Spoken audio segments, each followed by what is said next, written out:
Bienvenue dans Expansion, un podcast par Eric Flack qui s'adresse à toutes celles et ceux qui cherchent à constamment en apprendre plus et à s'améliorer, aussi bien mentalement que physiquement. Et aujourd'hui, ça va mieux, je suis en pleine forme, je suis guéri, c'est génial. Nouvel épisode, épisode 58, un épisode pas spécialement prévu, dans le sens où la suite de la FAQ de la dernière fois va arriver un petit peu plus tard. Pourquoi ? On va faire un épisode sur les objectifs. Ça me semble relativement approprié en ce début d'année. D'ailleurs, c'est une idée que quelqu'un m'avait donnée pendant le live YouTube que j'ai fait le 31 décembre quand on a passé en 2022 ensemble. On avait fait une petite session brainstorm d'idées de podcast, tous ensemble, là, en live. Et quelqu'un m'avait dit, ouais, comment se fixer des objectifs et tout.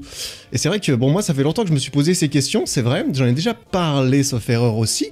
Mais faire un petit épisode là-dessus, ça me semble pas mal, d'autant plus que cet épisode, en fait, va être lié à ma prochaine vidéo YouTube qui va sortir à la mi-janvier sur ma chaîne, donc la semaine prochaine, j'espère, à partir du moment où sortira cet épisode. Donc voilà, ça me semble pas mal. Dans cette vidéo YouTube, je vais parler de mes objectifs sportifs de ce début d'année. Je vais te présenter un petit peu ce que je me suis prévu pour moi.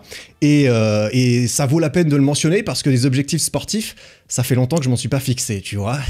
Ça fait longtemps que je me repose quand même pas mal sur ce que j'ai aussi parce que, je l'ai déjà précisé, je l'ai déjà dit, c'est parce que mes objectifs, en fait, mes objectifs non sportifs prenaient beaucoup de place, notamment mes objectifs pro étaient largement plus intéressants pour moi, en fait, que quelconque objectif sportif. Mais là, j'ai envie de me challenger un petit peu, c'est ce dont je vais parler dans cette vidéo.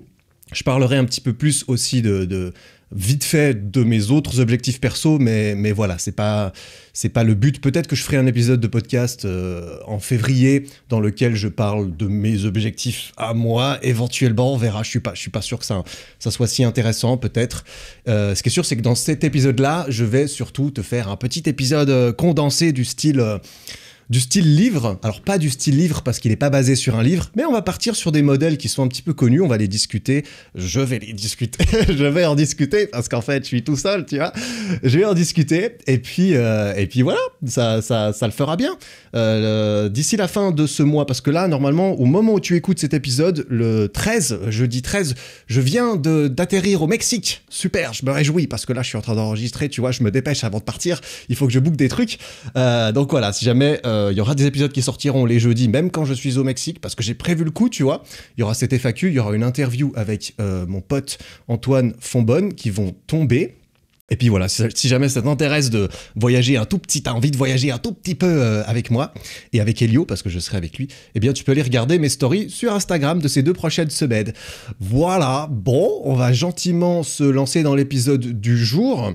Et donc tu l'as compris, on va parler d'objectifs. On va voir comment se fixer des objectifs, mais plutôt comment se fixer des bons objectifs. En fait, l'idée tu vois, se fixer des objectifs, c'est assez populaire, c'est assez connu, c'est assez cool. Pourquoi ? Parce que c'est facile, en fait. C'est facile de se fixer des objectifs. Ça peut te prendre 5 minutes, tu peux le faire en 2 minutes, tu peux être boosté, valorisé, tout ça, ton ego, ou être valorisé par les autres parce que tu annonces un bel objectif et tout ça. Et puis voilà, mais ça c'est trop facile, tu vois. Ce qui est difficile, c'est de les atteindre derrière. Et c'est ça qui est très important, c'est comment on va les atteindre, ces objectifs. Donc, on va voir comment se les fixer. C'est important aussi, bien sûr, mais c'est pas le plus important à mon avis. Et ça, on en parlera en deuxième partie d'épisode. Donc, voilà, comme d'habitude, je vais parler un petit peu de mes expériences aussi, de de ce que j'ai appris en validant certains de mes objectifs jusqu'à présent dans ma vie.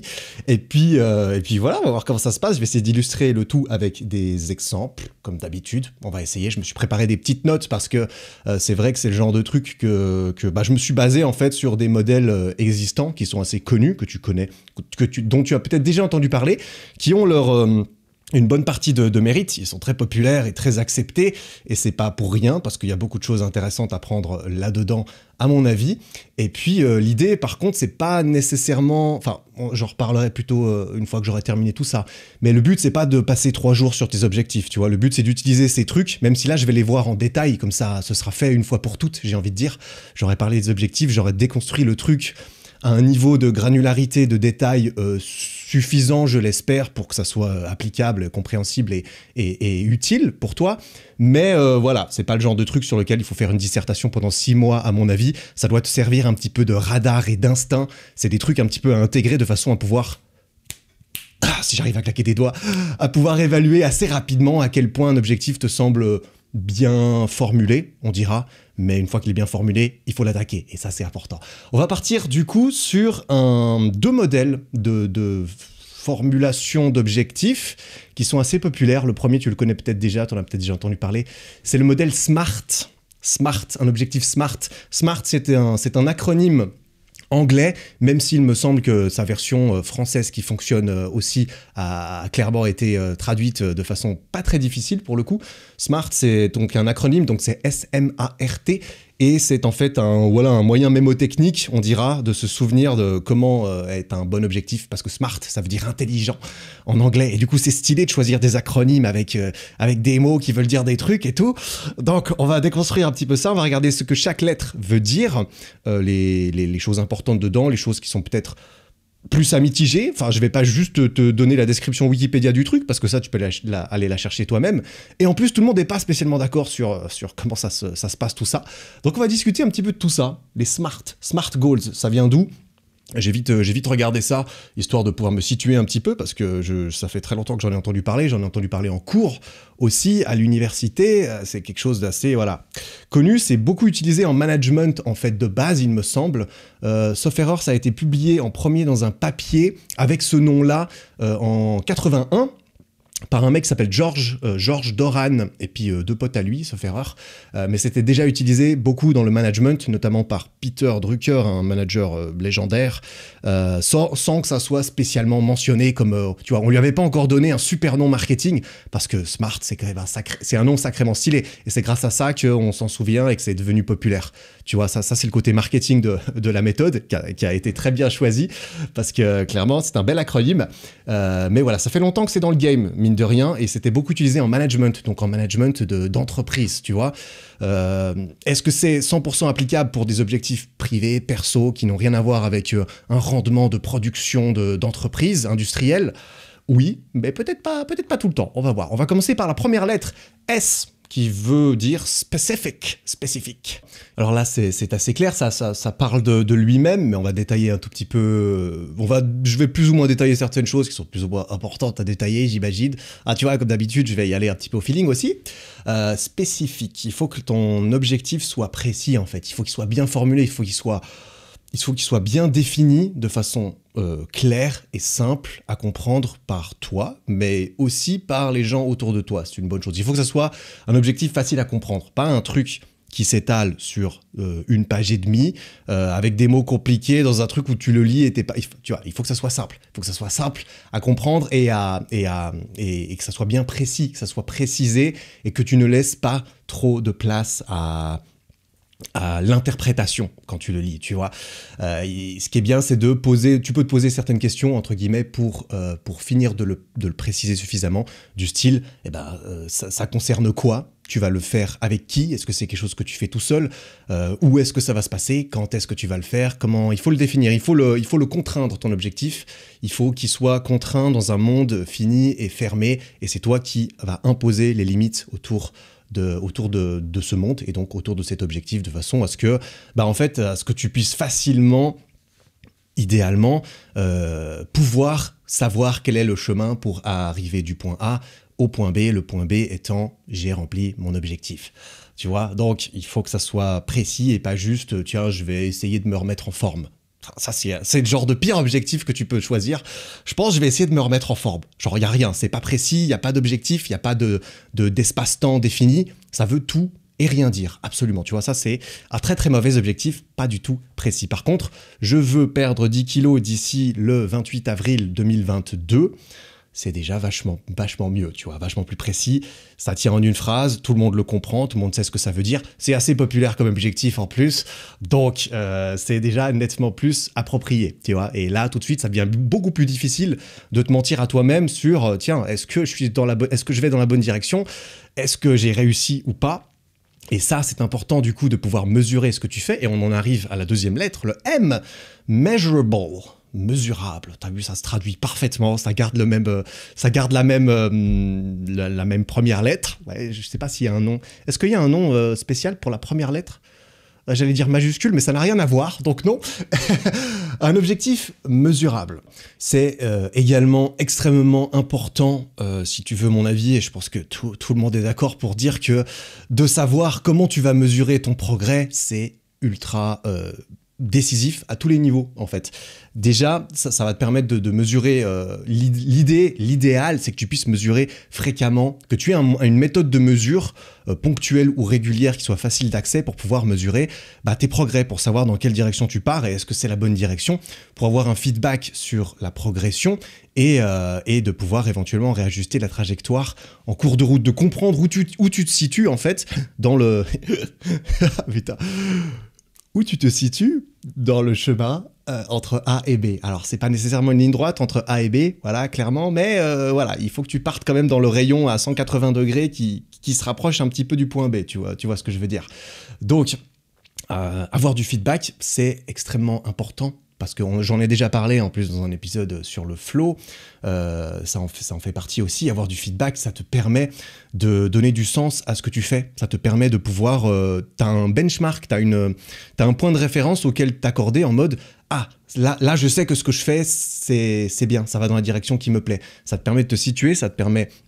Comme je l'ai dit, de t'assurer un minimum que tu vas dans la bonne direction et ça te permet de te conforter dans le fait que tu fais les choses correctement. Et se conforter là-dedans, c'est avancer dans la bonne direction, c'est faire des petites victoires, à chaque fois que tu mesures le progrès et que tu vois que tu es dans la bonne direction vis-à-vis de ton objectif, et bien là tu te dis « Ah ouais, ok, je fais les choses bien » et là t'es content, c'est une petite victoire, tu vois, t'es content.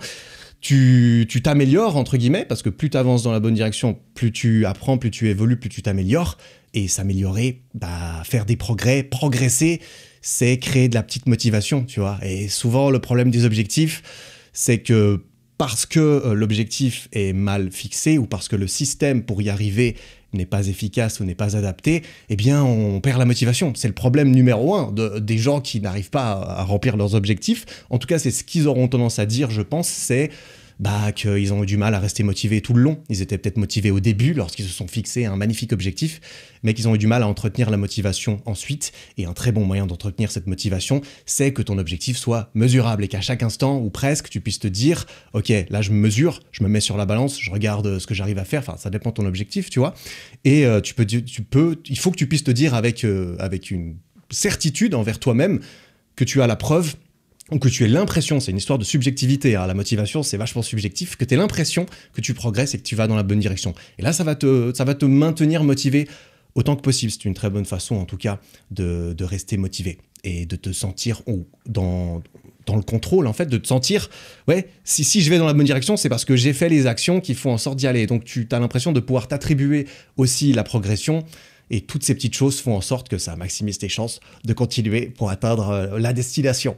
Et c'est peut-être le bon moment pour préciser qu'il y a peut-être deux types de façons de mesurer des objectifs, ou peut-être deux types d'objectifs. Enfin, il y a plusieurs types d'objectifs, mais il y a des objectifs qui sont plutôt axés résultats, et il y a des objectifs qui sont plutôt axés process ou processus, et ça peut différencier un petit peu la façon de les formuler notamment, et donc de les mesurer, et le end goal est un petit peu différent. En fait, un objectif axé résultat, c'est vraiment, tu as une date fatidique, tu as un objectif très précis, par exemple, tu veux perdre 10 kilos, tu veux courir un marathon le X de cette année, c'est un objectif axé résultat, c'est ce jour-là, j'aurais perdu mes 10 kilos.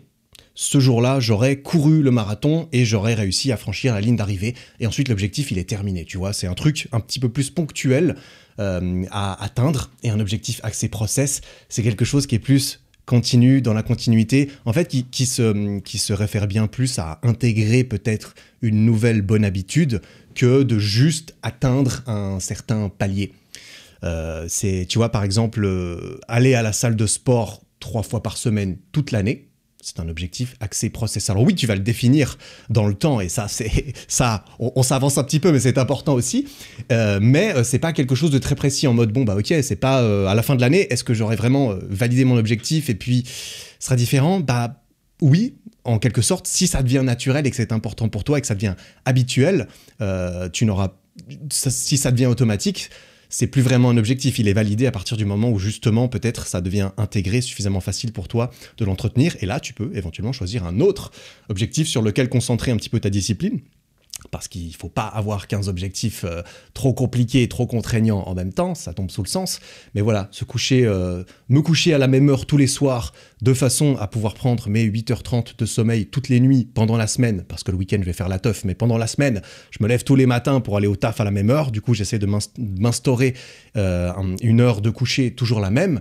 Bah, c'est un bel objectif, et c'est pas un objectif très, tu vois, axé résultat, c'est quelque chose d'un petit peu plus dans le process. Donc, j'en parlerai un petit peu après, mais il y a un petit peu ces deux types d'objectifs qui sont importants aussi à différencier. Let's go maintenant sur cette troisième lettre, le A, qui est un petit peu plus, j'allais dire controversé, mais non, qui est un petit peu plus libre à interprétation.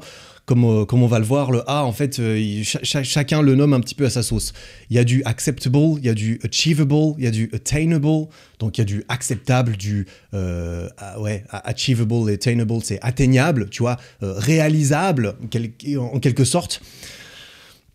Alors, il faut pouvoir y croire, bien sûr, hein. Il faut que ça soit dans ta tête, que tu te dises, bah oui, je peux y arriver quand même, c'est possible que j'y arrive, mais je suis pas sûr que ce soit la meilleure façon de le mentionner, parce que si d'autres bons attributs sont en place pour ton objectif, en fait, de toute façon, il est censé être atteignable, et voilà. J'aurais envie de dire, et d'ailleurs, il me semble que je l'ai déjà vu aussi sous cette forme, qu'il vaudrait mieux dire A pour ambitious, ambitieux, tu vois, il faut que ton objectif soit ambitieux. Ambitieux et atteignable, selon moi, c'est pas la même chose. Et ambitieux, c'est un petit peu plus motivant, c'est un petit peu mieux approprié, je pense. Tu vois, il faut que ça soit suffisamment difficile. Il faut pas que ça soit facile. Un objectif ne devrait pas être trop facile par définition, sinon c'est pas vraiment un objectif ou c'est pas un bon objectif peut-être. Il faut que ça représente un challenge. Il faut que ça peut même sembler un petit peu fou. Tu peux te dire, ah, ce serait quand même fou que je réussisse à faire ça. Mais il faut que tu te dises quand même, ce serait un peu fou, mais c'est possible, tu vois, il faut que tu te dises, waouh, il faut que ça t'envoie un petit peu du rêve, mais que tu te dises pas que c'est interdit pour toi. Il faut pas que tu te dises que ça soit inatteignable. Voilà, c'est ça. Il faut pas dire, c'est pas que ton objectif doit être atteignable, c'est qu'il ne doit pas être inatteignable, tu vois. C'est pas exactement la même chose, je pense. Et comme ça, on peut revenir à un des adjectifs de base, mais avec une connotation de développement de soi un petit peu plus importante, je pense. Parce que tu vois, acceptable, c'est un peu... en fait, acceptable, ça peut souvent définir le minimum. Le minimum à faire, c'est quoi? Bah, quand c'est acceptable, c'est que ça passe. C'est bon, ça passe, ok. Ça passe, mais sans plus, éventuellement. Par exemple, quand tu passes ton bac, en France, je crois que... Je suis jamais sûr, il faudrait vraiment que je vérifie une fois. Mais je crois qu'à 10 sur 20, vous passez. Parce que moi, je suis suisse au cas où. Et c'est pas le même système en Suisse. Mais il me semble que 10 sur 20, c'est la moyenne. Et qu'à ton bac, si t'as 10 sur 20, eh ben, tu passes. C'est acceptable en quelque sorte, tu vois. C'est accepté que lorsque tu as la moyenne et que tu as 10 sur 20, eh bien tu passes. Mais honnêtement, assez souvent, si c'est ça ton objectif de départ, c'est d'avoir 10 sur 20 au bac, pour la plupart des gens, on pourra clairement pas dire que tu cherches vraiment à dépasser tes limites, tu vois. Ça semble assez implicite pour moi dans la notion d'objectif qu'il y a une notion de dépassement de tes limites actuelles, voilà, qui est... implicite à ce mot objectif. Donc 10 sur 20, c'est atteignable, bien sûr. C'est probablement atteignable par tout le monde, il me semble, ce qui, à nouveau, n'est pas très valorisant pour un objectif. Un objectif, c'est pas que ça doit être réservé à l'élite de la population, tu vois, mais il faut que ça soit un truc qui représente quand même un certain challenge, il faut que ça ait de la valeur un petit peu. Si tout le monde possède cette chose, cet objectif, ça n'a moins de valeur, et un objectif, il doit avoir de la valeur pour soi, en tout cas. Et il faut, en parlant de valorisation d'objectifs, je parle pas de valorisation publique, nécessairement. Tu vois, ce que les gens vont en penser, typiquement, de ton objectif. Si tu dis haut et fort que ton objectif, c'est d'avoir 10 sur 20 au bac, ou bien d'avoir 20 sur 20 au bac, tu vas pas avoir les mêmes réactions des gens autour de toi, très certainement. Ça joue son rôle aussi, mais on en parlera peut-être un petit peu après. Je parle plutôt de valorisation pour toi. Il faut que pour toi, quand tu te poses la question de ok, cet objectif, mon objectif c'est d'avoir 10 sur 20 au bac, il faut que tu te dises ah ouais, c'est quand même quelque chose, tu vois. C'est quand même quelque chose. Je reste un peu mesuré dans cet exemple, bien sûr, hein. Je pars pas du principe que 10 sur 20, ça ne vaut rien, on est bien d'accord. Mais je pense que pour la plupart des personnes, c'est pas très ambitieux, mais que pour certaines, par contre, ça le serait tout à fait. Parce que peut-être pas avoir 10 sur 20, ce serait peut-être plutôt réussir son bac, réussir son bac, c'est un bel objectif. Pour certains, c'est un réel objectif parce que, voilà, on a tous plus de... En fonction de notre situation, ça relèverait plus d'un tour de force pour certains de réussir leur bac. Et là, c'est magnifique. Et réussir ton bac, du coup, selon moi, là, ça devient très cool de réussir à avoir 10 parce que si t'as 10, si t'as 11, si t'as 14, ça change rien. T'as réussi ton bac et ton objectif, c'était de réussir ton bac. Mais il faut qu'il y ait une certaine fierté. Il faut qu'il y ait une fierté qui accompagne ton objectif. C'est-à-dire que quand tu valides ton objectif, il faut pas que ça soit, entre guillemets, un jour de plus à l'usine, tu vois. Non, il faut que ça se remarque. Il faut que tu dises, ah ouais, je suis fier, j'ai réussi ça. Et je m'étais fixé quelque chose de suffisamment ambitieux pour que j'en sois fier. Et ça peut être le cas pour quelqu'un qui passe son bac à 10 sur 20, et ça peut être absolument insignifiant pour quelqu'un d'autre qui passe son bac tout court, tu vois. Parce que s'il n'y a pas de fierté, s'il n'y a pas suffisamment d'ambition, en fait, dans cet objectif, si c'est, comme je l'ai dit, un jour de plus à l'usine quand c'est validé, en fait, c'est pas un objectif, c'est juste un truc à faire sur une to-do list, tu vois, c'est pas exactement la même chose. Cocher un truc à faire, ce n'est pas un objectif. Il faut que ça soit un petit peu plus que ça, et que ça soit un petit peu plus noble comme tâche entre guillemets à accomplir. Alors accomplir un objectif, ça se résume ensuite à répéter des tâches, très souvent à réussir à répéter suffisamment de choses, et ça peut devenir des to-do list entre guillemets, mais c'est valider entre guillemets tout ça sur une certaine période pour atteindre le Graal de l'objectif. Mais normalement, quand tu te fixes un objectif, on dira consciemment, et que tu regardes un peu au fond de toi, tu te dis ok, tu devrais le savoir. Quand tu regardes un peu au fond de toi, quand tu te fixes un objectif, tu devrais savoir. Parce que l'ambition, est-ce qu'un objectif ambitieux, c'est subjectif, hein. Ce sera ambitieux pour quelqu'un, peut-être pas pour quelqu'un d'autre. C'est vraiment propre à chacun, mais normalement, quand tu te mens pas et que tu te poses la question, est-ce que je me suis fixé un truc quand même un petit peu difficile ? Ou est-ce que je l'ai fixé volontairement, je me fixe un objectif un petit peu bas, comme ça c'est plus facile, comme ça je prends pas de risque, par flemme en fait un petit peu, tu vois. Ça c'est à toi d'en juger. Et là à nouveau on n'est pas en train de parler de quels sont les beaux objectifs à atteindre, à choisir pour tout le monde. C'est vraiment comment se fixer des objectifs pour soi-même, et ça fait toute la différence. Et comme j'ai dit, je pense que c'est bien de ne pas trop banaliser intérieurement les objectifs, tu vois, par exemple... Penser à sortir les poubelles tous les samedis, ce n'est pas un objectif de process, tu vois. À mon avis, c'est plus une to-do list, c'est plus une tâche à remplir qui devrait pas te remplir toi quand tu l'accomplis.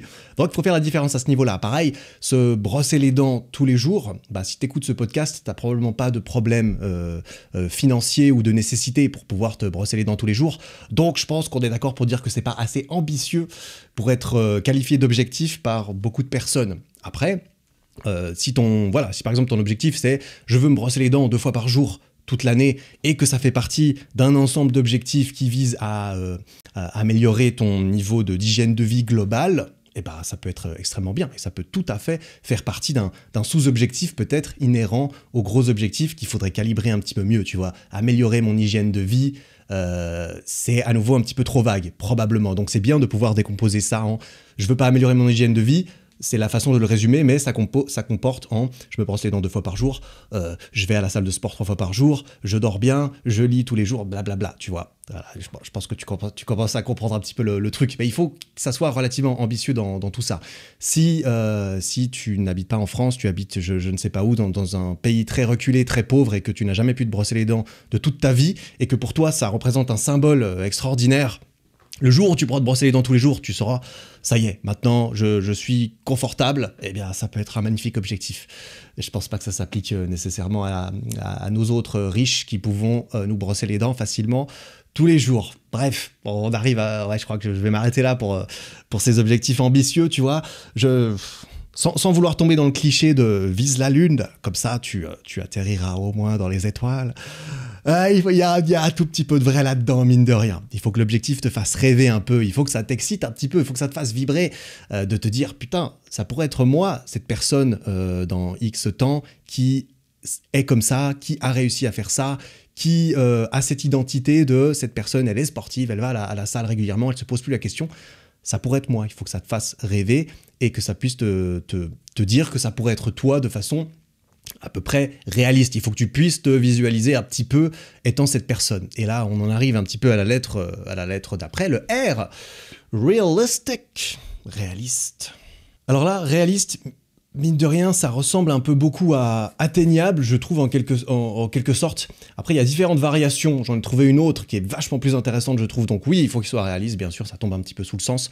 On va pas se fixer l'objectif de marcher jusqu'à la Lune. Ça semble assez, voilà, irréaliste quand même, mine de rien. Donc c'est important. Mais là, il y a une autre version qui est relevant. Relevant, alors ça se traduit pas avec un R en français de façon facile. Relevant, c'est plutôt pertinent, pertinence. Il faut que cet objectif soit pertinent par rapport à ton ensemble d'objectifs plus globalement. Il faut qu'il soit pertinent en lui-même. Oui, il faut que ça te motive, que ce soit un bel objectif en lui-même, mais il faut qu'il soit cohérent aussi en fonction de tout le reste, tu vois. Certains objectifs sont mutuellement exclusifs. Il y a quand même certains objectifs que tu ne peux pas attaquer en concurrence, l'un en même temps que l'autre, et il va probablement falloir faire des choix, et ça va probablement aider de te demander à quel point c'est pertinent, à quel point c'est cohérent dans l'ensemble, de créer une espèce de priorisation de tes objectifs, de façon à, si tu dois faire des choix, ça fait peut-être un peu trop, est-ce que je ferais pas mieux de me concentrer sur un petit peu moins de choses, et ben de plus facilement te demander lequel est le moins pertinent, lequel peut-être que je supprimerais, par exemple, pour un autre, ou supprimerais tout court pour aider tous les autres qui sont plus liés les uns les autres. Tu vois, si tu te fixes pas mal d'objectifs sportifs et professionnels cette année, typiquement, tu as un objectif sportif, c'est d'aller à la salle de sport 3 fois par semaine, toutes les semaines, pendant les semaines où tu travailles, par exemple, pendant les vacances, pas besoin, mais pendant mes 48 semaines de travail cette année, j'ai envie d'aller à la salle 3 fois par semaine, c'est clair, c'est précis, c'est bien. Tu as un autre objectif, c'est, je sais pas... de passer une traction lestée avec 50 kilos attachés à toi. Alors c'est peut-être plus un objectif pour les hommes quand même, on va pas se mentir, ou c'est de passer tes 3 premières tractions à la suite. Ça, c'est un bel objectif pour tout le monde. Ça peut être d'un côté professionnel, de multiplier ton chiffre d'affaires par 1,5. Ça peut être d'aller à 4 conventions professionnelles cette année pour agrandir ton réseau. Et agrandir ton réseau, à nouveau, c'est pas très précis, mais on peut dire pour doubler la taille de ton carnet d'adresses. Alors après, il y a quantité, il y a qualité, c'est autre chose. Je te donne juste des exemples comme ça. Mais peut-être qu'à côté de ça, tu vas te fixer un objectif de te classer top 100 mondial sur Fortnite, par exemple. Mais c'est très bien. Ou peut-être que tu vas te dire, tiens, j'ai toujours voulu collectionner des pierres précieuses et des minéraux. Et ben, je vais commencer cette année. Et mon but, c'est d'avoir une collection respectable de 100 pièces différentes d'ici la fin de l'année. Alors tout ça, c'est entièrement valable. Il n'y a pas d'objectif qui est mieux l'un que l'autre. Mieux, ça veut rien dire. Mieux, c'est par rapport à toi. C'est aussi un petit peu lequel est le plus important pour toi. Mais force est de constater, si tu regardes un petit peu l'ensemble de tous tes objectifs, il y a des chances que tu te dises que certains sont liés, que certains vont se soutenir les uns les autres et que d'autres sont pas suffisamment liés, voire même ils vont se pénaliser l'un l'autre. Typiquement, aller à la salle 3 fois par semaine pendant tes semaines de travail, ça ne peut que t'aider, à mon avis, à augmenter ton chiffre d'affaires ou à mieux travailler, on dira, à te sentir mieux dans ta vie. Ça peut que t'aider à être plus performant sur Fortnite. Je pense que quand tu es en bonne santé, tu vas à la salle régulièrement. Même si tu es un gamer professionnel, je suis sûr et certain que c'est extrêmement important de maintenir une hygiène de vie correcte et suffisamment bonne. Et donc, cet objectif d'aller à la salle, tu peux te dire, ah ouais, celui-là, il est pas mal parce que c'est des fondations, c'est un objectif de process. Évidemment, je l'ai pas choisi.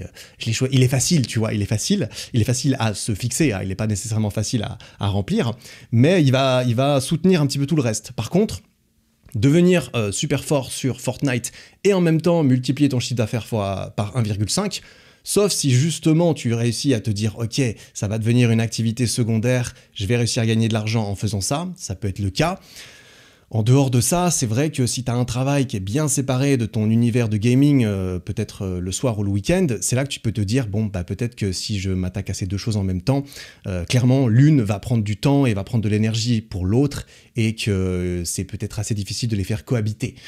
Il n'y a pas un objectif qui est mieux l'un que l'autre, tu vois, tu peux très bien attaquer Fortnite, attaquer le chiffre d'affaires, il n'y en a pas qui est mieux que l'autre, mais il y en a peut-être un qui te fait vibrer un petit peu plus, qui te fait rêver un petit peu plus, mais qui te semble quand même, voilà, ambitieux, réaliste, un minimum réaliste, et que tu puisses te visualiser en train de l'accomplir, et que c'est vrai que, voilà, forcément, à s'éparpiller trop dans plein de directions différentes, eh bien, on a tendance à rester sur place.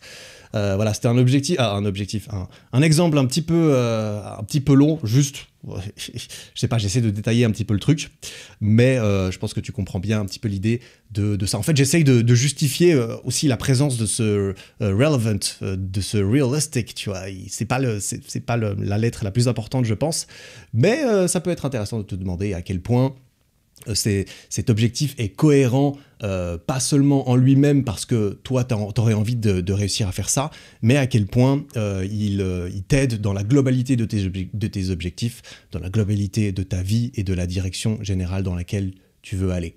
Et ceci nous amène à la dernière lettre qui est aussi extrêmement importante, que j'ai déjà mentionné malgré moi plein de fois parce que t'es bien obligé normalement, c'est inhérent à tout bon objectif. C'est le T qui veut dire time bound, temporellement défini. Et bah oui, il faut que ça soit contraint, tu vois, j'ai parlé de monde contraint dans lequel tu peux faire vivre ton objectif et que c'est toi qui poses les contraintes, et bah il y a une contrainte temporelle, sinon ton objectif il peut s'étaler sur toute une vie et il ne peut ne jamais s'arrêter. C'est classique, mais c'est très important, donc ça vaut la peine d'être reprécisé clairement.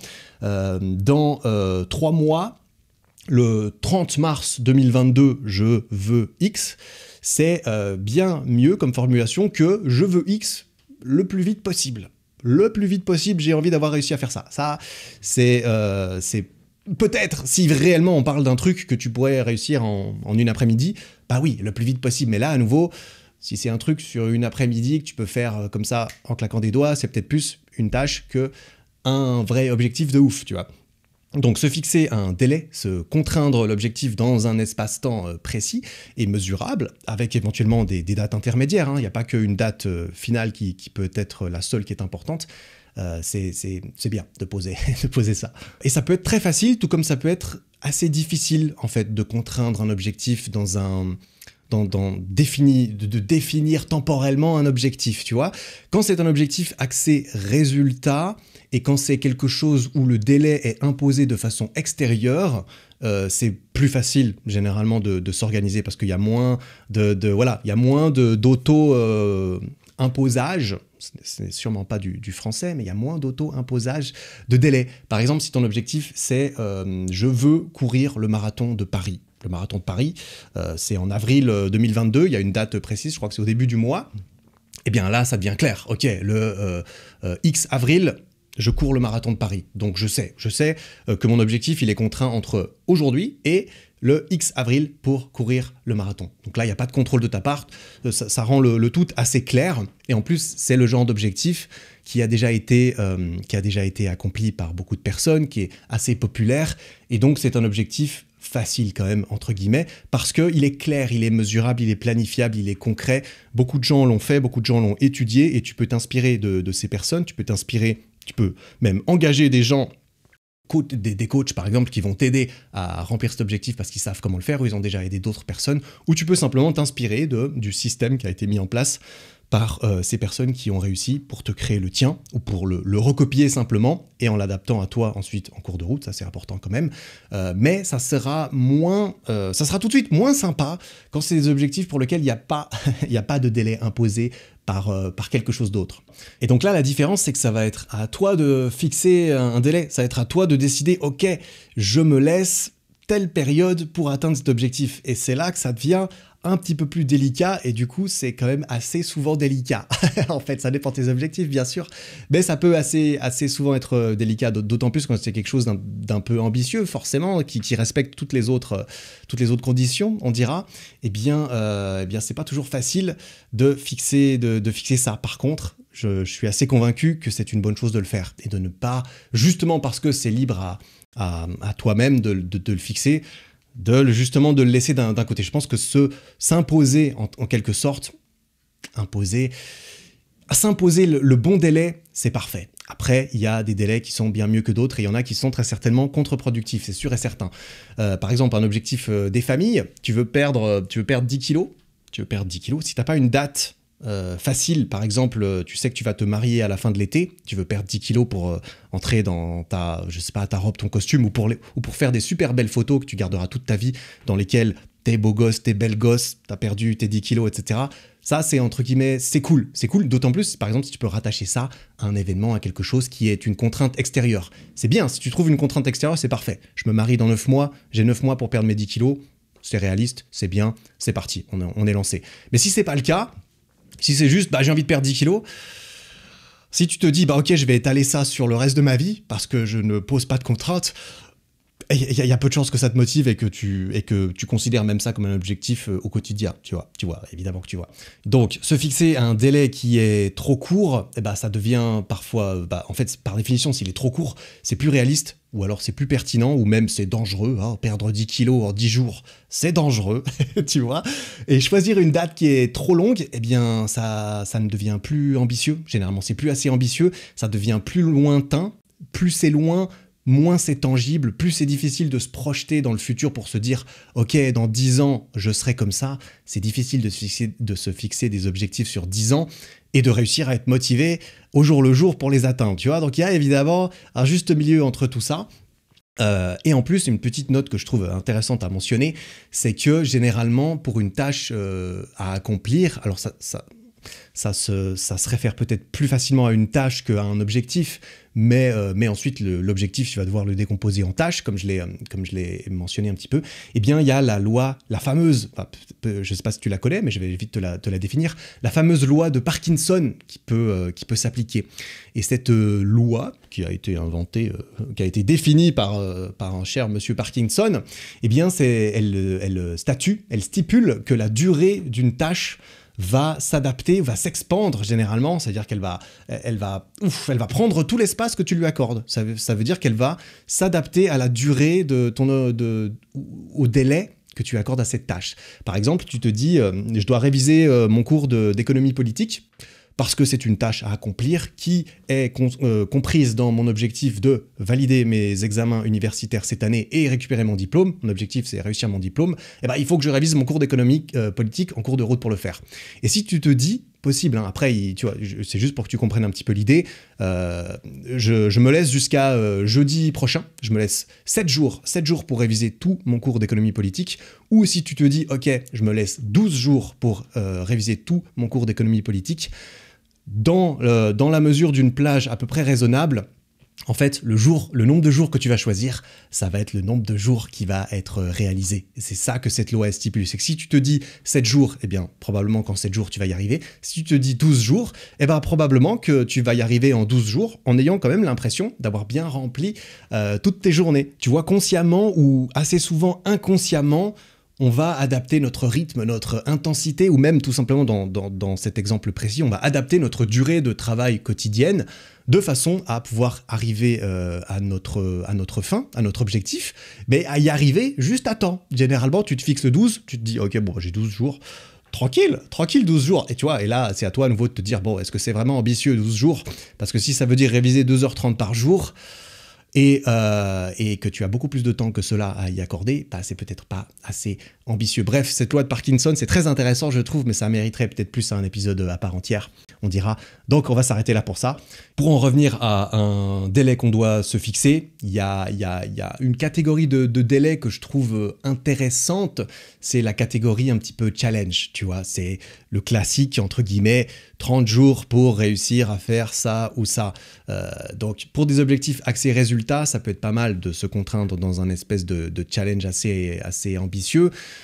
Lorsque le but est d'intégrer des habitudes, lorsque le but c'est d'avoir 30 jours pour aller à la salle 3 fois par semaine, par définition c'est pas ouf. Mais te fixer un challenge sur une durée assez courte, comme je l'ai dit, plus c'est lointain, moins c'est motivant en fait. Et donc de te fixer quelque chose d'assez court, un challenge sur 10 jours, un challenge sur 30 jours, c'est probablement pas la meilleure façon de procéder pour intégrer des habitudes durables, mais c'est quelque chose de très intéressant pour donner un côté ludique, un côté motivant, un côté boostant. Tu te dis, ok, c'est parti, 10 jours, let's go, j'ai pas le time, 10 jours, tu vois, 30 jours, let's go, c'est parti. Ça peut te lancer, ça peut vraiment te mettre le pied au cul dont tu as besoin au début pour te lancer dans le truc. Après, suivant ce que c'est, tu vois, si par exemple c'est 30 jours pour perdre, je sais pas, un truc un petit peu trop ambitieux, 30 jours pour perdre 7 kilos, là c'est grave chaud, tu risques d'y arriver, hein, clairement, c'est tout à fait possible de perdre 7 kilos en 30 jours.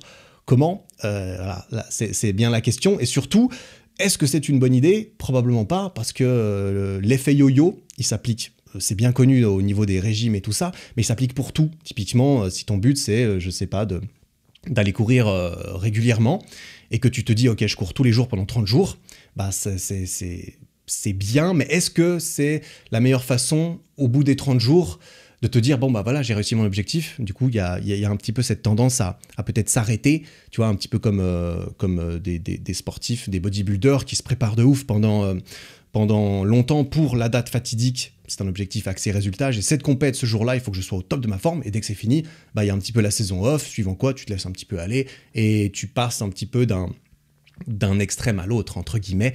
Et lorsque ton but, c'est vraiment d'intégrer quelque chose de façon durable, il faut trouver le moyen et je pense que c'est une bonne idée de se lancer un challenge au début, même pour se lancer dans quelque chose que tu veux intégrer durablement. Mais il faut trouver, et ça c'est pas facile, ça demande de l'expérience, ça demande une conscience aussi de tout ça, je pense, de te dire ok j'utilise ce challenge pour me donner un petit coup de boost au début, mais en cours de route je commence déjà à adapter un petit peu le processus de façon à pouvoir transitionner entre cet effet challenge j'y vais je suis chaud et adapter un petit peu ton rythme, adapter un petit peu l'ensemble du système de façon à ce que ça ne tombe pas d'un coup une fois le challenge terminé, mais que tu puisses en fait partir très vite.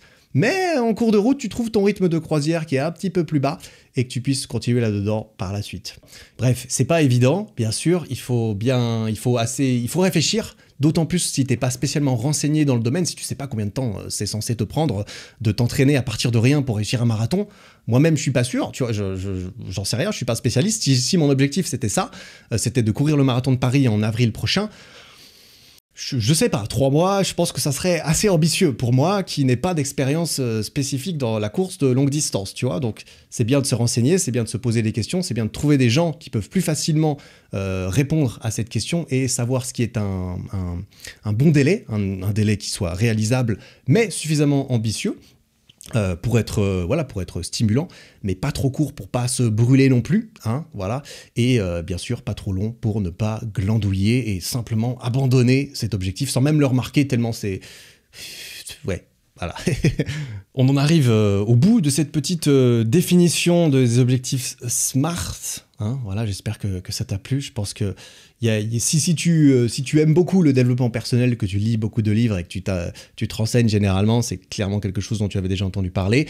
Mais c'est bien d'en entendre. Enfin, tu vois, ça peut sembler un peu bateau, ça peut sembler un peu ok. D'autant plus si on te l'a déjà rabâché pendant des années ou que tu le lis dans chacun des livres de dev perso que tu as lu jusqu'à présent.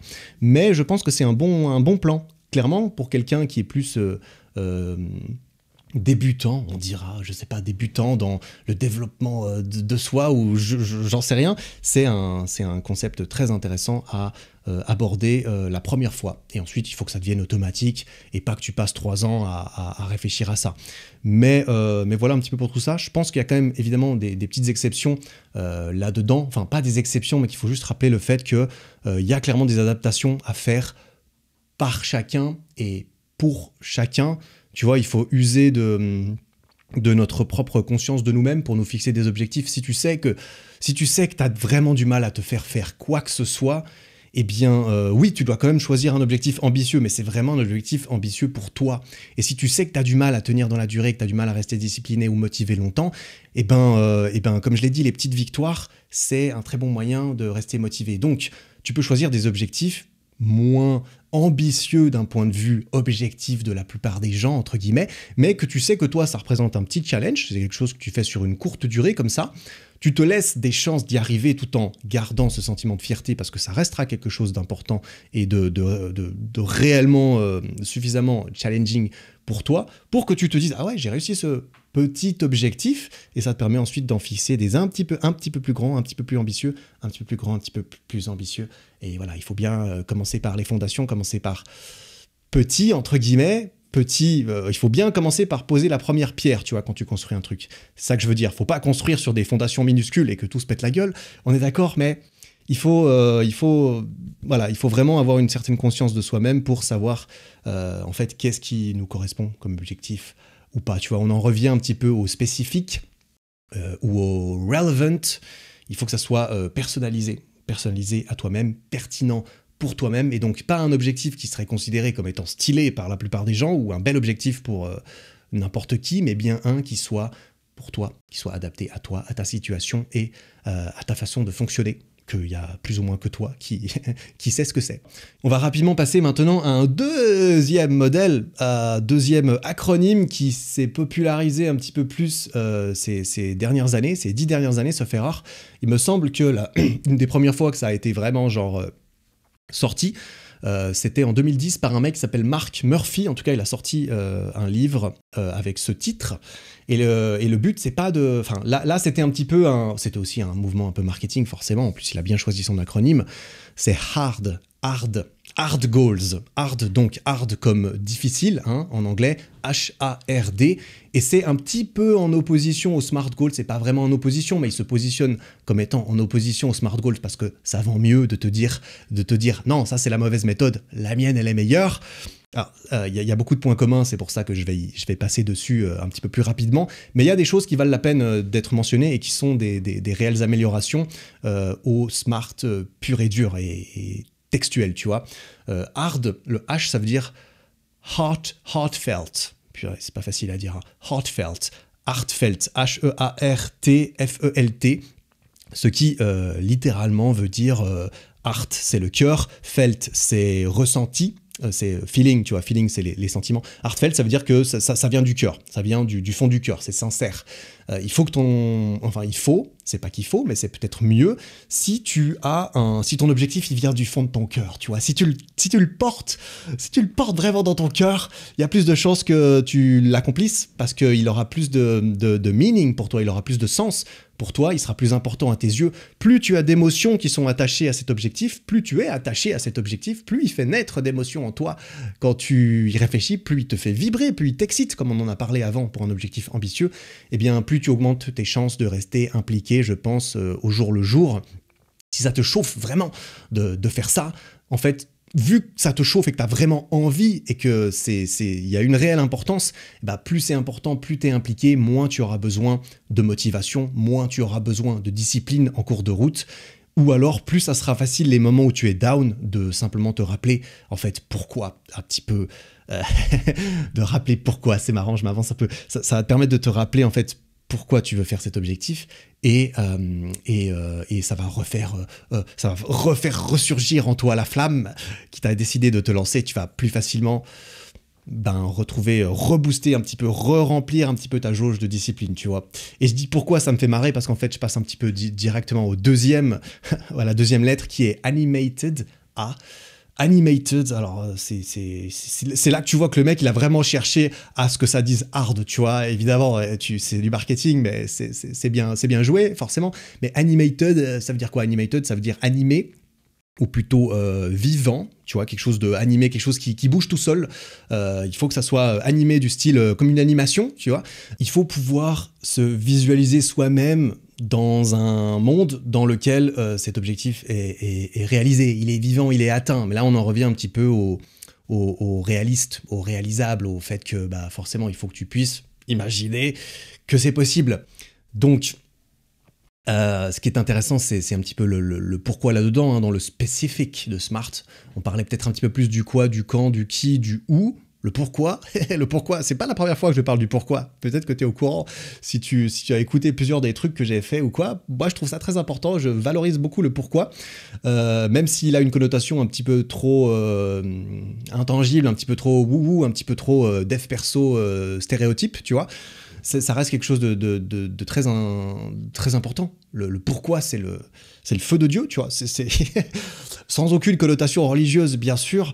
Le pourquoi, je trouve ça extrêmement cool. Et d'ailleurs, j'en ai pas mal parlé dans l'épisode numéro 22 de ce podcast sur les 6 méthodes pour se forcer à passer à l'action. J'en ai pas mal parlé là, j'en ai parlé dans d'autres podcasts, dans d'autres vidéos.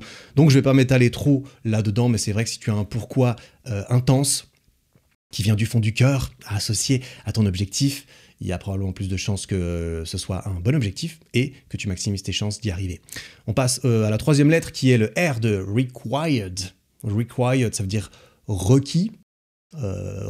Donc à quel point est-ce que on en revient un petit peu à ambitieux, hein, à quel point est-ce que cet objectif il est nécessaire, à quel point est-ce qu'il est vital, à quel point est-ce qu'il est requis en fait pour toi. On pourrait se dire aussi que ça revient un petit peu de relevant, ça revient un petit peu à pertinent, à quel point est-ce qu'il est nécessaire, à quel point est-ce qu'il est haut dans ton classement de priorisation d'objectifs. Ouais, je vais pas m'attarder beaucoup plus là-dessus parce que c'est vrai que mine de rien, tu vois, là j'y vais rapidement là-dessus parce que c'est un système qui vise un petit peu à remplacer le smart, donc forcément qu'il y a beaucoup de points communs, qu'il y a beaucoup de chevauchements entre l'un et l'autre. C'est juste que je me suis dit tant qu'à faire un truc un petit peu plus académique, et ben on va voir les deux méthodes les plus populaires probablement à ce niveau-là. Et on en arrive à la dernière lettre qui est le D pour difficult. Bah oui, difficile. On en revient un petit peu à un objectif ambitieux, mais peut-être plutôt du côté challenging pour essayer de lui trouver un nouveau, tu vois, quelque chose de différent et de pas se répéter encore une fois. Il faut trouver quelque chose qui nous challenge, quelque chose qui va nous forcer à grandir, à évoluer et à apprendre quelque chose de nouveau. C'est la définition d'un objectif, c'est que tu vas devoir te transformer pour atteindre ce monde, pour atteindre cette situation dans laquelle tu as réussi ça. Et bien normalement, dans ce monde dans lequel tu peux te projeter, eh bien tu es quelqu'un de différent. Tu as évolué, tu as appris, et le fait que ça soit un challenge, eh bien c'est un bon moyen de à nouveau déterminer si c'est un bon objectif ou pas. Il faut que ça soit un challenge. Bref, on se répète un petit peu, on va passer à la suite, c'est terminé, voilà, terminé pour le hard. À mon avis, comme je l'ai dit, ce sont des bons indicateurs pour tester rapidement un petit peu tes objectifs, pour t'aider à les formuler pour toi-même, notamment de la meilleure façon possible. Mais après, à nouveau, j'ai envie de dire, il faut que ça soit instinctif au bout d'un moment. Hein. Au bout d'un moment, t'as pas besoin de prendre 3 jours pour écrire tes objectifs et vérifier et définir à quel point ils sont S, M, A, R, T, H, A, R, D, tu vois. C'est quelque chose d'intéressant, notamment lorsque c'est un petit peu les premières fois qu'on veut se fixer des objectifs, qu'on a de la difficulté à atteindre, qu'on a l'impression d'avoir du mal à atteindre nos objectifs en règle générale. Là, c'est un bon système pour partir sur des bases, pour être accompagné, entre guillemets, et se dire, ok, est-ce que mes objectifs sont bons, en fait, tout simplement? Est-ce que si je n'y arrive pas, est-ce que c'est pas aussi parce que je pose mal mes objectifs? Et c'est peut-être pas juste à cause de ça. C'est à nouveau poser des objectifs, c'est stylé, mais c'est facile. Tout le monde le fait. Entre guillemets, ceux qui réussissent. Enfin, ce que j'ai envie de dire, c'est que ceux qui réussissent et ceux qui ne réussissent pas, ils ont les mêmes objectifs, tu vois. Quelqu'un qui a réussi à perdre 10 kilos, bah en fait, il y a un genre de biais du survivant là-dedans, c'est que tu regardes ceux qui ont réussi. Ceux qui ont réussi, c'est les seuls qui ont réussi. C'est-à-dire que tu ne vois que ceux qui ont réussi. Tous ceux qui ont raté, tu les vois pas. Donc c'est ça le biais du survivant. Et ceux qui ont réussi, ils avaient cet objectif grandiose, etc. Et tu peux te dire, ah oui, quand tu te fixes des beaux objectifs grandioses comme ça, eh ben, il y a plus de chances que ça fonctionne. Mais en fait, il y a tous ceux qui avaient le même objectif grandiose, qui n'ont pas réussi, mais qu'on ne voit pas, parce que ils sont partis faire autre chose, et voilà. Et voilà. Donc, c'est pas ça qui fait la différence entre ceux qui réussissent et ceux qui réussissent pas, tu vois, parce qu'ils avaient les mêmes objectifs. Donc, il y a autre chose qui fait la différence, et ça fait partie des petits points en plus que je voulais aborder dans cette deuxième partie et fin d'épisode. J'ai 4 petits points en plus qui relèvent du fait que c'est pas nécessairement se fixer des objectifs qui est important, c'est comment est-ce qu'on va faire pour les atteindre et comment est-ce qu'on va mettre en place un système, un mot très important, un système dans lequel s'intégrer de façon à pouvoir rallier ton objectif, en fait. Et de la meilleure façon possible, c'est-à-dire de la façon la plus stable, la plus agréable ou la moins désagréable possible et la plus sûre, et que à nouveau tu t'intègres dans un système. Bon, je m'avance un petit peu, donc on va dire point numéro 1, voilà, il faut créer un système avec un feedback loop, avec un système.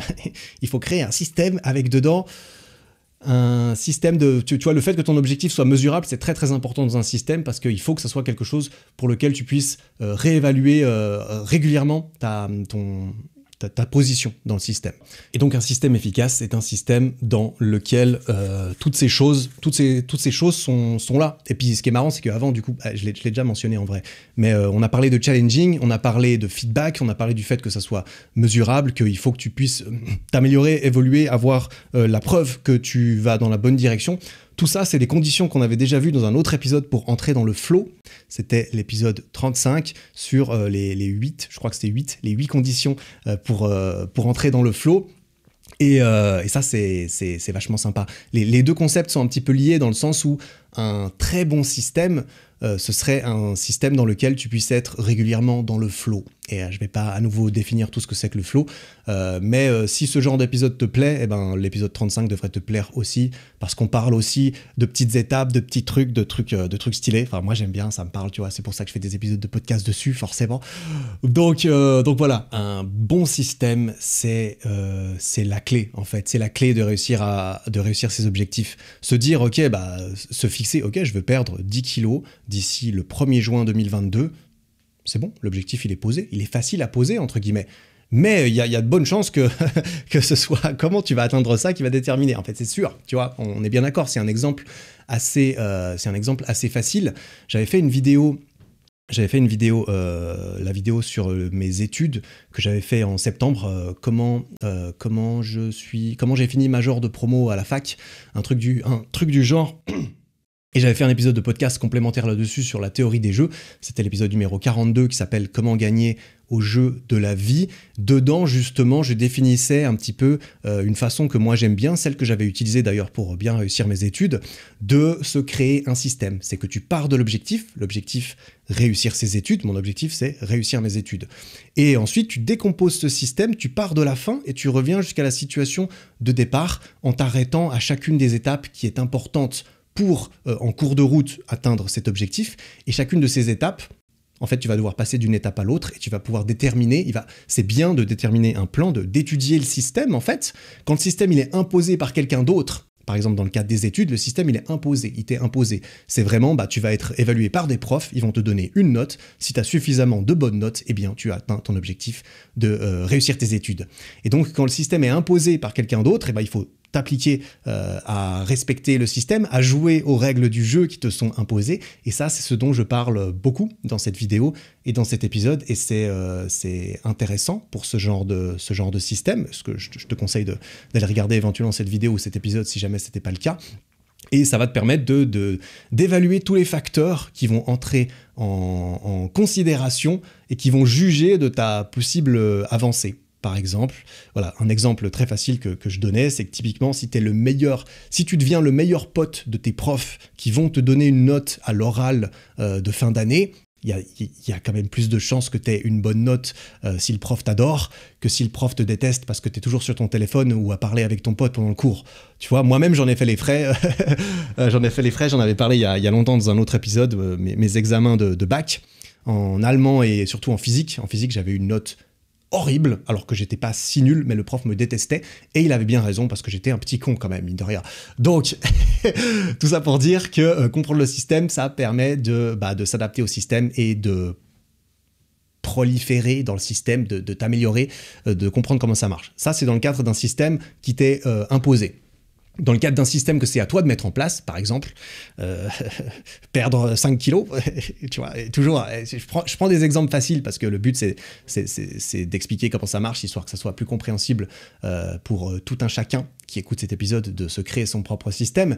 Mais tu vois, perdre 5 kilos sur, je sais pas, 5 mois, eh bien, ça implique de te créer un système. Alors, ça implique, évidemment, il y a certaines choses qui sont des fondamentaux, qui sont importants, qui sont, en fait, la nature même de tout système qui vise à atteindre cet objectif. Typiquement, là, on est tous assez d'accord pour dire qu'il va falloir être dans un déficit calorique. Si tu veux perdre 5 kilos, il faut qu'en fait, tu dépenses plus d'énergie que ce que tu en consommes. Et donc, dépenser de l'énergie, c'est bouger plus égale dépenser plus d'énergie.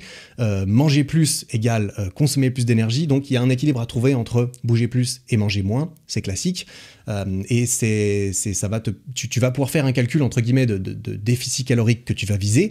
Ce déficit, tu le répartis sur une semaine. Cette semaine, tu vas la répéter pendant X semaines. Et au bout du compte, tu espères que ça te permette d'atteindre ton objectif. Et là, ça te permet de décomposer ton objectif de réussir à perdre ces kilos en 6 mois. Tu le décomposes mois par mois, tu décomposes semaine par semaine. Tu regardes à quoi doit ressembler chacune de tes semaines. Ça veut dire que tu vas devoir répartir les calories que tu te permets de manger en macronutriments. Tu vas devoir répartir ces macronutriments en nourriture. Tu vas devoir répartir cette nourriture sur ta liste de courses pour aller faire tes courses toutes les semaines et acheter les bonnes choses. Tu vas devoir déterminer un petit peu ta fréquence de repas. qu'est-ce qui va composer ton activité physique, etc. Parce que ça fait partie de ton déficit. Tu vois, le déficit que tu as calculé, implicitement, il y a une certaine quantité d'activité physique qui est prévue dedans. Et donc, il faut que tu puisses caser cette activité physique prévue dans ta semaine. Parce que si tu veux pas avoir d'activité physique, il va falloir manger d'autant moins. Et c'est pas une très bonne c'est pas un très bon système à mon avis, de simplement vouloir manger moins et de ne pas bouger du tout quand tu cherches à perdre du poids typiquement. Aussi parce que ça va rendre le système désagréable. Tu vois, le meilleur système, c'est le système qui te permette d'arriver à tes objectifs en temps et en heure comme il faut, mais c'est surtout le système le plus soutenable, c'est le système le plus agréable, ou plutôt le moins désagréable en ce qui concerne perdre du poids. C'est jamais très agréable de perdre du poids, moi-même je connais un petit peu. Donc, à chiffres égaux, typiquement, pour un même déficit, pour une même quantité de calories que tu manges toutes les semaines, etc., choisir des aliments qui sont en concordance avec ces objectifs, mais que tu aimes manger, eh ben, ça va aider. Choisir des activités physiques, pas parce que tu as l'impression que c'est celle qu'il faut choisir, par exemple, aller faire de la musculation à la salle. Alors, ça se concorde très très bien avec ça, on est bien d'accord, mais si tu détestes aller à la salle parce que t'aimes pas l'ambiance, parce que t'aimes pas ça du tout, si tu sais que ça va être une corvée toutes les semaines de t'imposer d'y aller 3 fois, c'est probablement pas la bonne décision. Autant choisir une activité physique qui va te faire brûler des calories, qui va recruter tes muscles également, parce que c'est quand même une bonne chose d'un point de vue composition corporelle. Hein. Perdre du gras, c'est bien, mais si tu perds tout ton muscle aussi, c'est pas ouf, généralement, d'un point de vue visuel. Donc, choisis une activité qui te plaît. Voilà.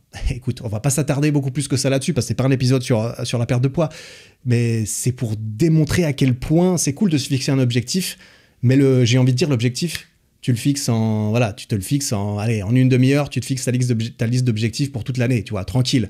Par contre, les systèmes, là, ça vaut vachement plus la peine de se pencher dessus, de faire suffisamment de recherche et de réflexion et de planification pour pouvoir te lancer rapidement, bien sûr, parce que procrastiner en cherchant le plan d'entraînement parfait et ne jamais t'y mettre, c'est un problème également, mais c'est important d'avoir un système dans lequel tu puisses t'intégrer, que toi, t'as ton système, tu l'as mis là, tu dis, ok, bah moi je me fous dans ce système, il est plus ou moins prédéfini, en quelque sorte, c'est, bah j'achète ça, je mange ça à tel moment, je vais faire ça à tel moment, et puis en cours de route, tu adaptes ton système, évidemment, hein. C'est si tu te rends compte, ah ouais, mais finalement, je perds du poids trop vite, oh mince, je perds du poids trop vite, c'est généralement plutôt, putain, je perds pas assez de poids, j'ai mal fait mes calculs, c'est pas que t'as mal fait tes calculs, c'est que ces calculs, c'est toujours des estimations, donc c'est évidemment à revoir en cours de route, eh bien tu revois en cours de route pour que ça soit plus agréable, pour que ça soit plus soutenable, et pour que tu puisses te plaire, te complaire le plus là-dedans, et puis oublier un petit peu le truc jusqu'à pendant le voyage, tu vois. Ça, on va en parler dans le point numéro 4. Je vais juste passer à 2 points avant ça. Un deuxième point vis-à-vis des objectifs, en dehors des systèmes, en dehors de tout ce qu'on a vu, que je trouve intéressant et important, ça peut être éventuellement d'utiliser la pression sociale pour t'aider à atteindre tes objectifs. Et aussi à savoir quand ne pas l'utiliser, parce qu'il y a certains objectifs, c'est une bonne chose d'en parler autour de soi, ça te met une certaine pression en mode ok, bah je l'ai dit à ces gens que je voulais perdre du poids, j'ai dit à ma famille que je comptais perdre du poids dans 6 mois, bah si je le fais pas, ça va pas me valoriser, tu vois, aux yeux des gens qui sont importants pour moi, ça va pas me valoriser s'ils voient que j'abandonne après 3 jours. Donc ça peut être un très bon moyen de pression, tout comme ça peut être dangereux pour certains types d'objectifs, ça c'est à toi d'en juger. C'est par exemple quand tu annonces un bel objectif un peu trop ambitieux, le fait de l'annoncer autour de toi, si tu reçois beaucoup de valorisation et d'acceptation et de positif des gens autour de toi qui vont te dire « Waouh, t'es trop fort !» Trop beau gosse, putain, tu vas faire ça. Ouah, trop stylé, moi j'oserais jamais me fixer ce genre d'objectif. Bah tu vas te sentir bien, tu vas te dire ah ouais, je suis un beau gosse, c'est vrai, ils ont raison. Et tu vas déjà avoir la récompense en fait. Tu risques de déjà avoir ce sentiment de ok, en fait c'est comme si j'avais déjà atteint l'objectif parce que j'ai déjà eu la récompense. Parce que en fait peut-être que tu cherchais surtout une espèce de validation avec ça et vu que tu auras déjà eu la récompense avant même de t'y être mis, eh ben quel est l'intérêt de s'y mettre derrière, hein, tu vois. Non seulement c'est jamais agréable, hein, c'est jamais facile, mais en plus tu as déjà eu la récompense, aucun intérêt, tu vois. C'est à ce moment-là que ça peut être intéressant de faire la part des choses là-dedans. Et pour donner un petit exemple à ce propos, à la fin de l'année 2021, je me suis fixé comme mini-objectif d'arrêter de me ronger les ongles. Et si tu me suis sur Instagram, tu l'as vu clairement, parce que j'ai utilisé la pression sociale pour m'aider à arrêter de ronger mes ongles. Mon objectif, c'était 7 jours. 7 jours d'avance, j'avais appelé ça, parce que c'était les 7 derniers jours de 2021, donc c'était en mode, t'accomplis un truc et tu te fixes des nouvelles résolutions, mais tu le fais une semaine avant et tu les valides avant même que la nouvelle année elle a commencé, tu vois, c'était un petit peu le mood que je voulais lancer, parce que c'était un truc un petit peu communautaire aussi, hein, je voulais pas, mon but c'était aussi de donner envie à d'autres personnes de se faire un mini-objectif, et il y en a pas mal qui l'ont fait, c'était très très cool, et du coup j'ai montré mes ongles le 24 décembre, et j'ai dit, bon bah voilà, j'arrête de me ronger les ongles, je vais tout faire pour prendre conscience de ça, et arrêter de me ronger les ongles, et dans 7 jours, je reviens, je vous remontre mes ongles, je m'engage à vous remontrer mes ongles, et puis moi je sais bien, tu vois, je fais des stories, il y a beaucoup de gens qui les regardent, c'est pas bon pour moi de renvoyer une image d'un mec qui sait pas ce qu'il fait, c'est probablement pas l'image que je renvoie, j'espère, et je pense pas que ce soit à qui je suis, mais je sais que j'utilisais ça pour me mettre une petite pression en plus, parce que ça fait un moment que j'essaye tout seul de me dire « Ok, Eric, faut que t'arrêtes de te ronger les ongles, c'est pas beau, c'est moche, c'est une mauvaise habitude. » Et puis en plus, il y avait d'autres problèmes sous-jacents à ça, qui étaient notamment le stress, parce que c'est quand je suis stressé que je me ronge les ongles. Et le stress, je me l'auto-impose avec mon travail, souvent. Donc c'était l'occasion de revoir un petit peu le problème sous-jacent, et de pas juste guérir les symptômes, mais de guérir le problème à la source, et d'essayer de respirer un bon coup, tu vois, et d'arrêter de me mettre des pieds au cul tous les jours H24, alors que j'en ai un petit peu moins besoin aujourd'hui peut-être. En tout cas, j'ai pas besoin de me mettre autant de stress. Bref, j'ai fait cette petite story, et puis j'ai encouragé tout le monde à faire ça, à faire soit, pas forcément arrêter de se ronger les ongles, mais à faire quelque chose qui s'appliquait. Il y en avait qui m'ont parlé de porn, de masturbation, de plein de trucs du genre, tu vois, toutes ces petites habitudes qu'on sait qu'on fait, qui nous dérangent un petit peu, mais qu'on n'a jamais vraiment pris la peine d'attaquer comme ça, de plein fouet. Et là, j'ai dit, ok les gars, on prend 7 jours et on taffe dessus. Et je leur ai dit, j'ai encouragé tout le monde à utiliser cette pression sociale aussi pour eux. Ça faisait partie du challenge, c'était, ok, je mettais une petite boîte dans laquelle les gens pouvaient écrire et donner du feedback régulier, parce que plusieurs fois au cours de cette semaine, j'avais fait des petites updates en mode 3 jours après, ok, j'ai toujours pas rangé mes ongles, je suis content, et toi, t'en es où dans ton truc? Et tout le monde pouvait m'écrire, et moi je voyais les réponses, et le but c'était qu'il y ait un sentiment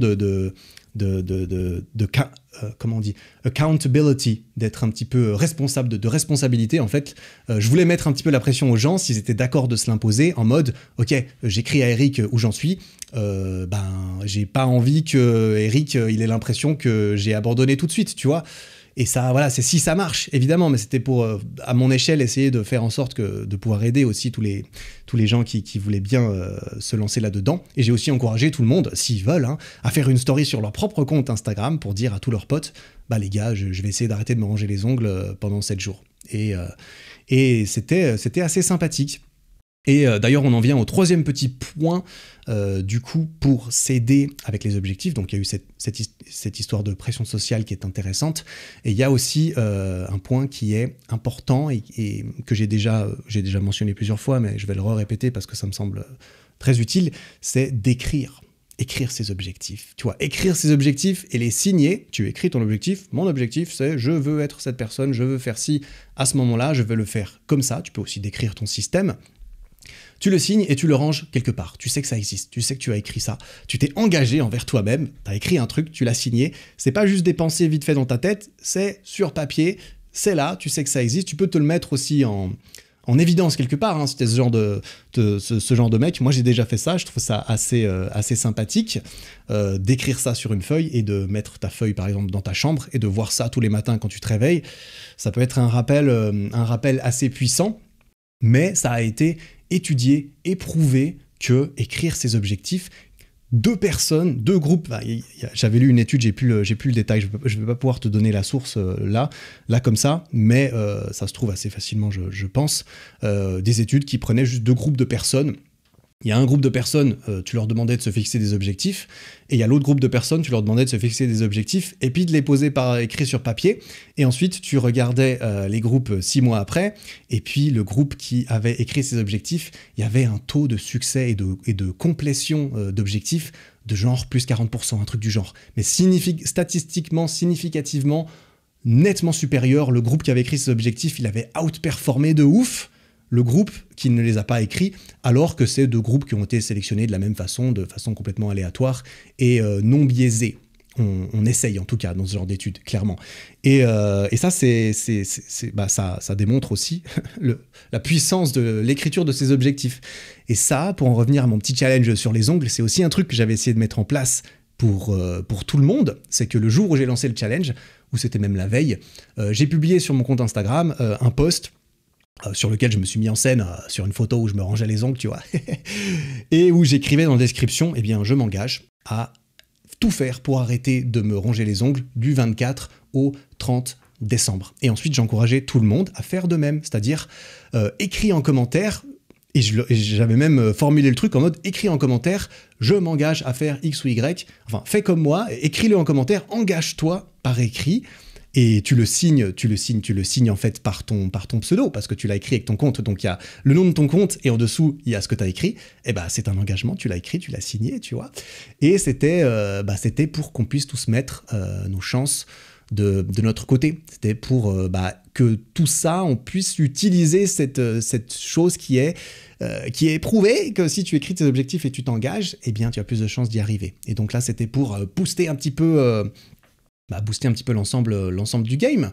Un autre exemple rapide vis-à-vis de ça, c'est le Transformation Challenge. C'est cette compétition de transformation que j'ai organisée 3 années de suite sur ma chaîne YouTube, où les gens peuvent s'inscrire et sur une douzaine de semaines. En fait, c'est un cadre avec des objectifs précis à te fixer, mais dans un cadre délimité. Donc, c'est en fait pour t'aider à atteindre tes objectifs, en fait, ce challenge. C'est vraiment un cadre avec une motivation, il y a des prix à gagner, c'est gratuit, donc tout est là pour te pousser à atteindre tes objectifs personnels.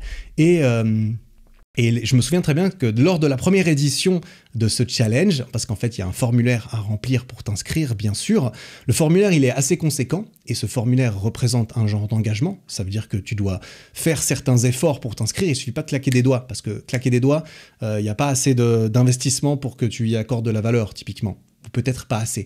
Donc ça prend du temps d'écrire tout ça, et il y avait une case objectif. Il y a une case « Écris-moi tes objectifs pour ce challenge ». Et cette case, je l'avais mise uniquement dans l'idée de me dire ok, ça va forcer les gens à écrire leurs objectifs et donc c'est prouvé, il y a plus de chances qu'ils réussissent à les accomplir. Et même je l'écrivais, tu vois, j'étais pas là en mode parce que c'est un peu de la manipulation, on pourrait se dire, tu vois, mais c'est de la manipulation positive, j'aime penser, parce que tu vois, à la dernière édition de 2021, il y a 3500 personnes qui se sont inscrites.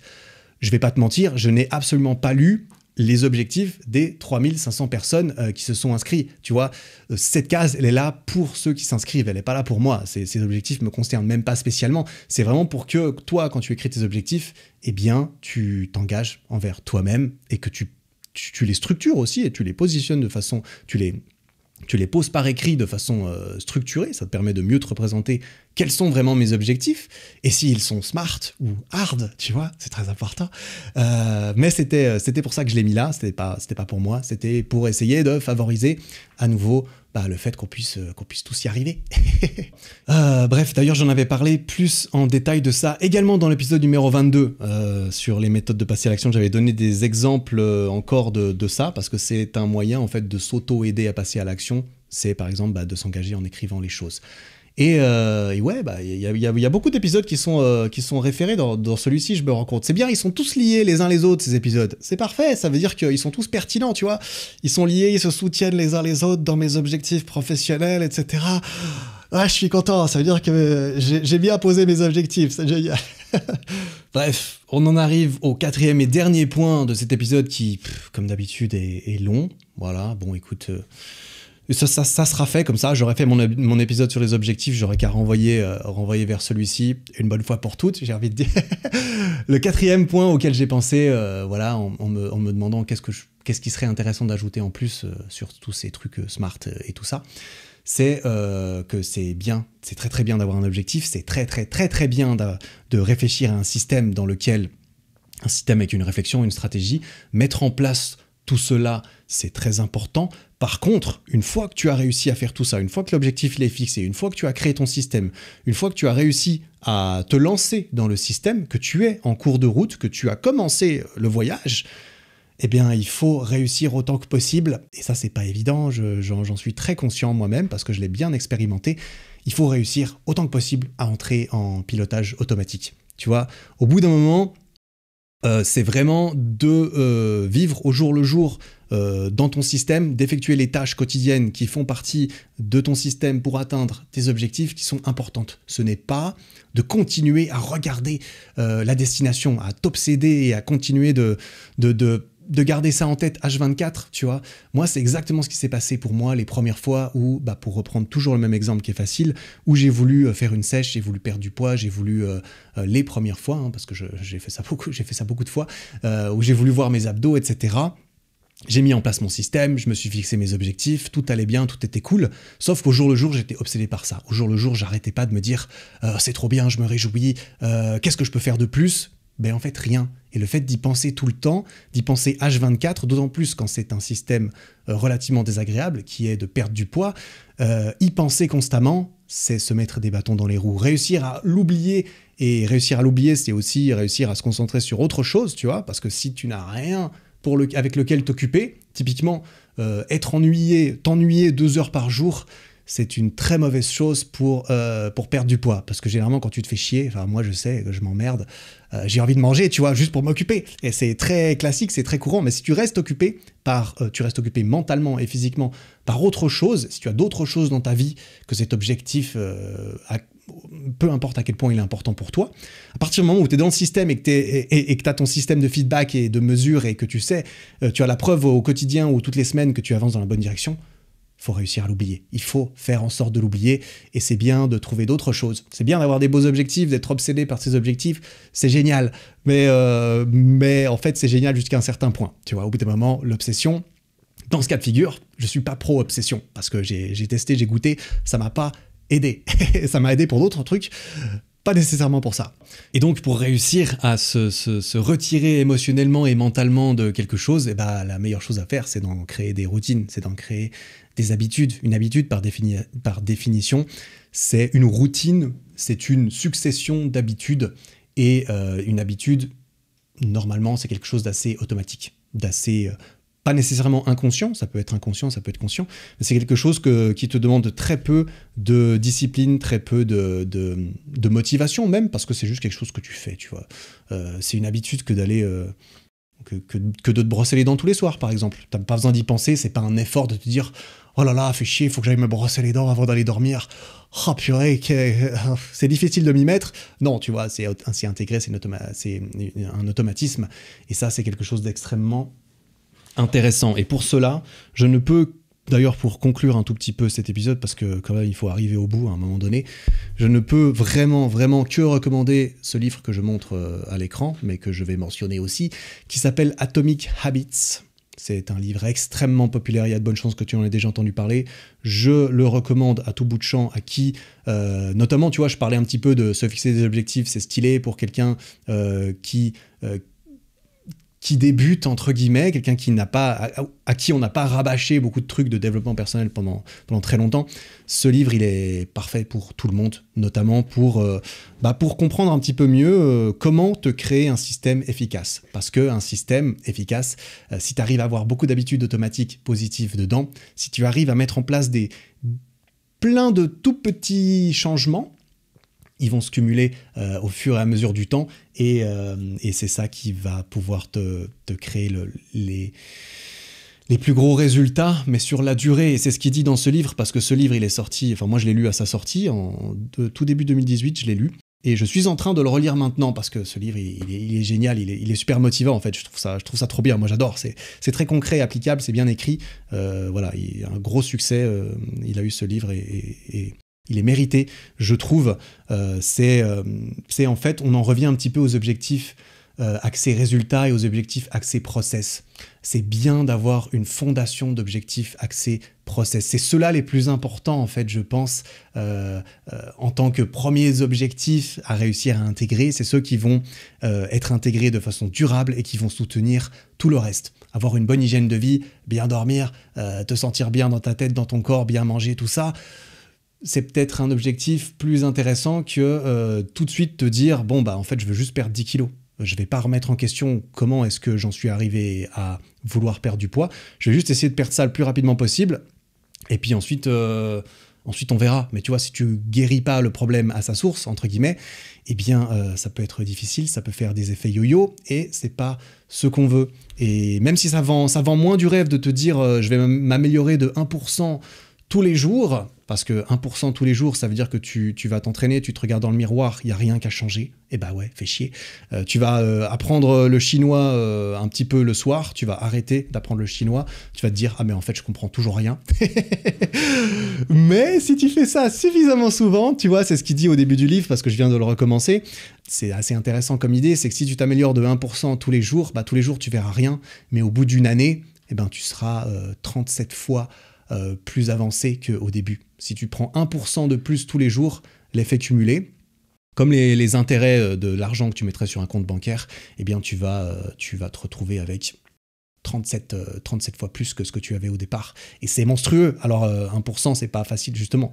C'est rendement dégressif, tu vois, tu vas pas pouvoir maintenir un peu. Enfin bref, c'est une image, mais je pense que tu comprends un petit peu l'image et que c'est pour ça que c'est très très cool de réussir à intégrer des habitudes, que des objectifs axés processus deviennent des habitudes automatiques qui vont, plus tu avances, plus tu vas pouvoir en bénéficier. C'est exponentiel, tu vois, parce que les intérêts composés, c'est exponentiel. Plus c'est grand ce à quoi tu appliques tes intérêts, plus tu vas gagner d'intérêt, tu vois. Et donc, au bout d'un moment, tu vas exploser, en fait. Ça va partir très lentement, parce que 1% au tout début, c'est très lent. Et plus ça devient gros ce à quoi tu appliques le 1% de plus ça part fort.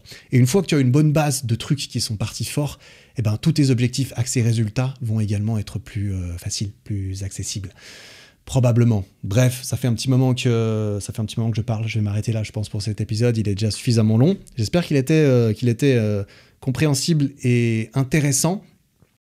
Je vais conclure, du coup, pourquoi pas. Du coup, je recommande clairement ce livre. Hein. Voilà, si jamais tu l'as pas lu et que ce genre d'épisode te parle, eh bien, ce genre de livre devrait énormément te parler aussi. Et je ne peux que le recommander. Et pour en revenir en dernier, pour conclure aussi sur ces objectifs qui sont cool, mais qui sont moins importants que les systèmes qu'on met en place pour les atteindre, eh bien, une petite citation que j'ai retrouvée dans ce livre en le feuilletant juste avant d'enregistrer cet épisode, citation très très cool de ce cher James Clear, qui est l'auteur de ce livre. On va s'arrêter là-dessus. Il dit dans son livre que on ne s'élève pas au niveau de ses objectifs, mais on s'abaisse au niveau de ces systèmes. Et donc, tu as ton objectif qui est très très haut, tu as ton système sur lequel tu construis, et en fait, il suffit pas de se fixer des objectifs pour naturellement grimper jusqu'à eux, mais en fait, tu vas naturellement tomber, et t'arrêter au niveau de ton système. Et donc, plus ton système est solide, plus ton système est haut, plus tu es haut sur la courbe de progression exponentielle, bah mieux c'est. Voilà. Mieux c'est, génial. Oh, on va s'arrêter là-dessus. Écoute, voilà, bah merci. Écoute, si le podcast te plaît, n'hésite pas à laisser une petite review sur iTunes ou sur Spotify. N'hésite pas à laisser des petits 5 étoiles sur Spotify, parce que maintenant c'est possible. Et c'est stylé d'avoir pas mal d'étoiles à côté, parce que quand les gens y voient un épisode de 1h30, ils se disent... Putain, est-ce que j'ose lancer un épisode d'1h30 d'un mec que je connais pas? Et bah, s'ils voient beaucoup de 5 étoiles, ils se disent c'est peut-être pas si pourri. C'est peut-être pas si pourri. Si tu trouves que c'est pas pourri, n'hésite pas, tu peux m'encourager ou me remercier ou me le faire savoir de cette façon. Voilà, je vais m'arrêter là, j'ai un rendez-vous, il faut que je bouge, je suis en retard. C'est pour ça que je parlais vite, peut-être à la fin de cet épisode, je m'excuse pour cela. Je suis un petit peu à la bourre avant de partir en vacances, il faut que je fasse beaucoup de choses et je voulais enregistrer cet épisode pour toi, en avance, voilà, 3 jours à l'avance, je l'ai enregistré. Truc de fou, c'est pas tous les jours que je fais ça. Bref, merci beaucoup pour ton temps et ton attention. On se retrouve jeudi prochain pour un nouvel épisode. Probablement que ça sera une petite interview, pour de vrai cette fois. Ça devrait être ça. Et en attendant tout cela, travaille bien. Prends soin de toi.